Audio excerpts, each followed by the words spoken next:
Hello Mallards, it is Wednesday, and as my week of seeing a lot of theater continues, I am at Theater on the Edge to see Say Goodnight, Gracie.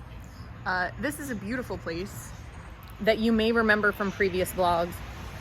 It is known for hyper-realistic sets. It's an intimate, fun space, and I haven't been here since 2018, so I'm really looking forward to the show. I know very little about it except that Genevieve went to opening night and then told me I had to get tickets, so here I am. And I will see you at intermission if there is intermission, or at the end of the show, depending on how it all goes. The show is over. It was a 2-hour show with no intermission, so I didn't check in the middle, and I am back home doing this review because it was starting to lean towards storming and I didn't want to be caught outside in the rain. But I just saw Say Goodnight, Gracie at Theater on the Edge, and man, have I missed Theater on the Edge. What Sam does with those stages is incredible. The amount of things I have seen that tiny space become, and this time it was a 1976 living room and it was perfection. The wallpaper, the couch, the blankets, all of the items in the pantry of the kitchen. It was amazing. So it was I guess probably a 1-bedroom apartment, but we saw the living room / kitchen, complete with a sink with water that runs and a fridge that actually functions and lights up and a record player that they could turn on and use and several lamps and a ceiling light. I meant to ask Sam about the ceiling light. So she had a pendant ceiling light that was really pretty with a stained glass, I don't know, the shade, I guess. But all I could think is the actual ceiling of that place is a drop ceiling.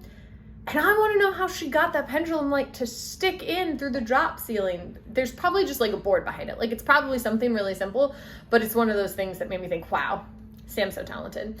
The sound design for the show, I also really, really loved. And that's maybe me partially being biased because I like a lot of music from the 70s, but I did enjoy that. It is a slice of life show. It has a bit of over-the-top, over-dramatic soap opera feel, and that was also brought forth in the acting. There was a lot of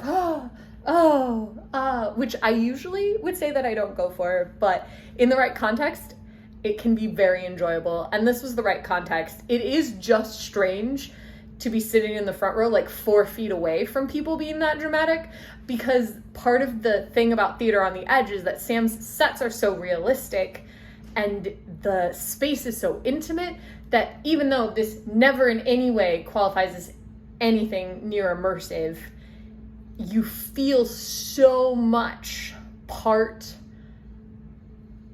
of, it just feels so much like reality that the line gets blurred, and it's then a strange thing to have super over dramatic performances because it makes things seem strange. But it was really fun.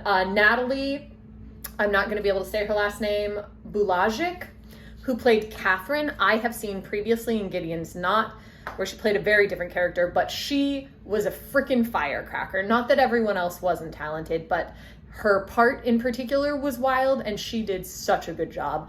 I loved this show. There's a link down there to get tickets. It's only a 2-hour show. They have discount tickets on Wednesdays. They're selling out fast though because it's a small space, so you should definitely check it out while you can. And I'm gonna try and get some sleep before I teach class. I'll see you tomorrow.